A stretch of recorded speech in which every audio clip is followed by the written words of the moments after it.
అందరికీ hi, welcome to my channel. ఈరోజు మనం మన ఇంటికి ఎవరైనా గెస్ట్లు వచ్చినప్పుడు, ఇంట్లో ఏదైనా పార్టీ ఉన్నప్పుడు ఈజీగా తొందరగా తయారు చేసుకునే ఈ రెసిపీ అందరు కూడా ట్రై చేయండి. చాలా టేస్ట్గా ఉండే ఈ రెసిపీ ఏంటంటే పన్నీర్ బటర్ మసాలా. ఇంట్లో ఉన్న వాటితోనే చక్కగా తయారు చేసుకోవచ్చు. ఇందుకు కావాల్సిన ఇంగ్రీడియంట్స్ అన్నీ కూడా నేను ఇక్కడ చూపిస్తున్నాను, చూసేసేయండి. ముందుగా ఒక కడాయి పెట్టేసుకొని అందులోకి మనం కొంచెం ఆయిల్ యాడ్ చేసుకుందాం. సన్నగా తరిగి పెట్టుకున్న ఆనియన్స్ ముక్కలు కూడా యాడ్ చేసుకుందాం. ఎక్కువ మగ్గించాల్సిన అవసరం లేదు, కొంచెం మనకి ఉడికిపోయాయి అనుకుంటే సరిపోతుంది. ఇప్పుడు కట్ చేసి పెట్టేసుకున్న టమాటా ముక్కలు కూడా యాడ్ చేసుకుందాం. టమాటా ముక్కలన్నీ కూడా మగ్గిపోవడానికి మనం కొంచెం సాల్ట్ యాడ్ చేసుకుందాం. ఇందులోకి మనం కాజు కూడా యాడ్ చేసుకుందాం.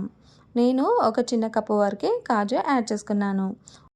ఇందులోకి మనం ఇప్పుడు మసాలాలు యాడ్ చేసుకుందాం. ఒక 5 వరకు లవంగాలు, దాల్చిన చెక్క, యాలకులు, మిరియాలు కొన్ని యాడ్ చేసుకొని ఫ్రై చేసుకుందాం. మనకి స్పైసీ తక్కువ కావాలనుకుంటే మిరియాలు కొంచెం తగ్గిస్తే సరిపోతుంది. ఇక్కడ ఒక 5 వరకు ఎండుమిర్చి కూడా యాడ్ చేసుకుందాం. ఇక్కడే మనం అల్లం వెల్లుల్లి పేస్ట్ కూడా యాడ్ చేసుకోవాలి. ఇందులో ఇప్పుడు ఒక స్పూన్ వరకు మనం బటర్ కూడా యాడ్ చేసుకుందాం. ఆయిల్ అంతా వాడకుండా మనం బటర్ తోటి కూడా ఫ్రై చేసుకోవచ్చు. అన్నీ కూడా కలిసిపోయే విధంగా కలిపి పెట్టేసుకొని ఒక 2 మినిట్స్ వరకు ఫ్రై చేసుకోవాలి. ఇక్కడ మనకి ఆనియన్స్ ముక్కలు, టమాటా ముక్కలు కొంచెం వరకు ఫ్రై అయితే సరిపోతుంది. కలర్ చేంజ్ చేయాల్సిన అవసరం లేదు. ముక్కలన్నీ కూడా మెత్తబడినాయని మనకు తెలుస్తుంది. చూడండి, ఈ విధంగా అయ్యేంత వరకు ఫ్రై చేసుకోండి. కర్రీకి కావాల్సిన పన్నీర్ తీసుకొని ఈ విధంగా కట్ చేసి పెట్టేసుకొని ఇందులోకి సాల్ట్, టర్మరిక్, చిల్లీ పౌడర్ కూడా యాడ్ చేసుకొని అన్నీ కలిసిపోయే విధంగా కలిపి పెట్టేసుకోండి. 1 మినిట్ వరకు ఆయిల్ కొంచెం యాడ్ చేసుకొని ఫ్రై చేసుకొని పెట్టేసుకోండి. ఇలా యాడ్ చేసుకున్నప్పుడు మనకు పన్నీర్ తింటుంటే చాలా టేస్ట్గా ఉంటుంది. మనకు డైరెక్ట్ కూడా యాడ్ చేసుకోవచ్చు, కానీ ఈ విధంగా యాడ్ చేసుకున్నామంటే చాలా టేస్ట్గా ఉంటుంది. మనం ఫ్రై చేసి పెట్టేసుకున్న టమాటా ముక్కలు, ఆనియన్స్ ముక్కలు ఫ్రై చేసుకున్నాం కదా, అది గ్రైండ్ చేసి పక్కకు పెట్టేసుకోండి. ఇప్పుడు మనం ఇందాక కడాయిలోనే మనం అన్నీ కలిపి పెట్టేసుకున్న పన్నీర్ ముక్కలన్నీ కూడా యాడ్ చేసుకొని ఒక 1 మినిట్ వరకు ఈ విధంగా ఫ్రై చేసుకోండి. ఎక్కువ టైం అస్సలు అవసరం లేదు, ఈజీగా 2 మినిట్స్లోనే అయిపోతుంది. ఇలా ఫ్రై చేసుకున్న పన్నీర్ కూడా తింటే చాలా టేస్ట్గా ఉంటుంది. ఒకసారి తిని చూడండి. అదేవిధంగా మనం అదే కడాయిలో కొంచెం ఆయిల్ యాడ్ చేసుకొని అందులోకి టర్మరిక్ పౌడర్, మనకు టేస్ట్కి సరిపడా చిల్లీ పౌడర్ కూడా యాడ్ చేసుకుందాం. ఇప్పుడు కొంచెం మీడియం హీట్లో ఉన్నప్పుడు మనం గ్రైండ్ చేసి పెట్టేసుకున్న పేస్ట్ అంతా కూడా యాడ్ చేసుకుందాం. మీడియం ఫ్లేమ్లో పెట్టేసుకొని అంతా కలిసిపోయే విధంగా కలుపుకోవాలి. మనం హై ఫ్లేమ్లో పెట్టామంటే తొందరగా అడుగంటుకొని పోయి టేస్ట్ అంతా చేంజ్ అవుతుంది. ఈ విధంగా మనకు ఆయిల్ అంతా కూడా మసాలాకు పట్టే విధంగా ఈ విధంగా కలుపుకోవాలి.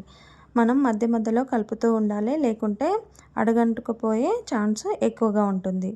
మనం ఇందులోకి ఒక స్పూన్ వరకు ధనియాల పౌడర్, మనం కర్రీ అంతా కూడా మీడియం ఫ్లేమ్లోనే ఫ్రై చేసుకోవాలి.